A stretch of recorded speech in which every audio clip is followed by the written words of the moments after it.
ఈ దేశంలో నువ్వు స్వేచ్ఛగా శ్వాస తీసుకుంటున్నావంటే అది నీ వల్ల కాదు, నీ ముందు పేరు కూడా మిగలకుండా ఈ నేలలో కలిసిపోయిన వేలాది భారతీయుల వల్ల. నీకు తెలుసా, ఈ దేశం స్వేచ్ఛగా ఉండడానికి ఎన్ని కుటుంబాలు ఒక్క రాత్రిలో మాయమయ్యాయో? ఎంతమంది తల్లులు తమ పిల్లల శవాలు కూడా చూడకుండా కన్నీళ్లతోనే చనిపోయారో? మన జెండాలోని కుంకుమ రంగు కేవలం రంగు కాదు, అది పేరులేని వీరుల ఎండిపోయిన రక్తం.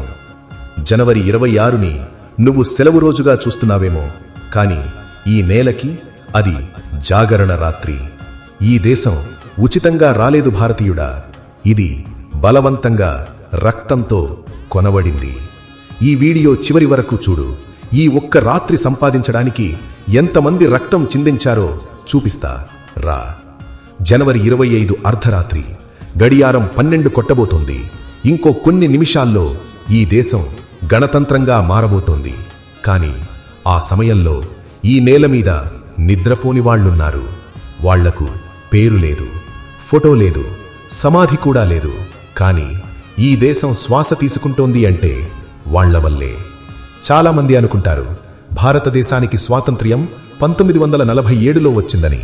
కాని నిజమేంటంటే భారతదేశం నిజంగా తనని తాను దేశంగా ప్రకటించుకుంది 1930 జనవరి 26న. ఆ రోజు గ్రామాల్లో రహస్యంగా జెండాలు ఎగిరాయి. ఆ రోజు యువకులు ప్రమాణాలు చేశారు, బ్రిటిష్ పాలన కంటే మరణమే మంచిది అని. కాని ఆ రాత్రి ఏమైందో చరిత్ర పుస్తకాలు చెప్పవు. ఆ రాత్రి కొన్ని గ్రామాల్లో తలుపులు తట్టలేదు, నేరుగా పగులగొట్టారు. పురుషులను బయటకి లాగారు. స్త్రీలు ఏడుస్తుండగా, పిల్లలు భయంతో వణికిపోతుండగా కొన్ని కుటుంబాలు ఆ రాత్రితోనే ఈ ప్రపంచం నుంచి మాయమయ్యాయి. వాళ్ల పేర్లు ఎప్పుడూ రికార్డుల్లోకి రాలేదు. ఈ దేశంలో అలాంటి వాళ్లు లక్షల్లో ఉన్నారు. ఇప్పటికీ ఈ దేశంలో దాదాపు 90% మంది ఆ బలిదానాల గురించి తెలియకుండానే జనవరి 26 జరుపుకుంటున్నారంటే ఎంత దౌర్భాగ్యమో. ఏంటి, కోపం వస్తుందా? ఖర్చు లేకుండా వచ్చేది అదొక్కటేగా. 1947 వచ్చింది, బ్రిటిషులు వెళ్లిపోయారు, దేశమంతా ఆనందం. కాని ఈ నేల మాత్రం ఇంకా భారంగా ఉంది. ఎందుకంటే చాలామంది స్వాతంత్ర్యాన్ని చూడకుండానే ఈ నేలలో కలిసిపోయారు. అందుకే భారతదేశం ఒక నిర్ణయం తీసుకుంది, మన దేశం పూర్తిగా స్వతంత్రమైందని మనమే ప్రకటించుకోవాలి అని. అలా 1950 జనవరి 26 ఎంచుకున్నారు. అది యాదృచ్ఛికం కాదు, అది రక్తంతో గుర్తుపెట్టుకున్న తేదీ. 1930 జనవరి 26 అదే రోజు భారతదేశం పూర్ణ స్వరాజ్యం అని ప్రకటించింది. కాని ఆ రాత్రి బ్రిటిష్ పోలీసుల కాల్పులు, రహస్య హత్యలు, సమాధి లేని శవాలు, ఆ రోజు చిందిన రక్తం మరిచిపోకూడదని అదే తేదీని భారతదేశం ఎంచుకుంది. రాజ్యాంగం రాస్తున్న రోజుల్లో కొన్ని రాత్రుల్లో దీపాలు తానే ఆరిపోయాయి. గదుల్లో చలి పెరిగింది. కొంతమంది ఎవరో వెనక నిలబడి చూస్తున్నారన్నారు.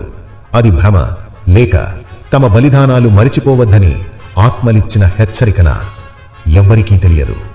ప్రతి సంవత్సరం జనవరి 26 ఉదయం జెండా ఎగురుతుంది. మనమంతా ఆకాశం వైపు చూస్తాం. కాని ఆ క్షణంలో ఈ నేలలో కలిసిపోయిన వేలాది ఆత్మలు మనవైపే చూస్తున్నాయంటారు, ఒక్క ప్రశ్నతో: మా బలిదానం వృధా కానివ్వకండి అని. జనవరి 26 కేవలం పండగ కాదు, అది ఒక రక్తపు గుర్తు, ఒక మౌన ప్రమాణం. ఈ దేశం మనకు ఉచితంగా రాలేదు భారతీయుడా, ఇది పేరులేని వీరుల ప్రాణాలతో కొనబడింది. ఈ వీడియో వింటున్న భారతీయుడా, రేపు జెండా ఎగురవేస్తున్నప్పుడు ఒక్కసారి భూమిని చూడు. ఆ నేల అడుగున ఎన్ని కలలు పూడ్చబడ్డాయో గుర్తు తెచ్చుకో.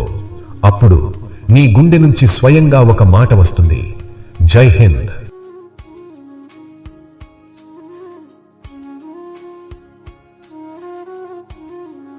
వీడియో నచ్చితే లైక్ చేయండి, మీ ఫ్రెండ్స్ తో షేర్ చేయండి. ఇంకా ఇలాంటి మంచి వీడియోల కోసం మా ఛానల్ ని సబ్స్క్రైబ్ అవ్వండి.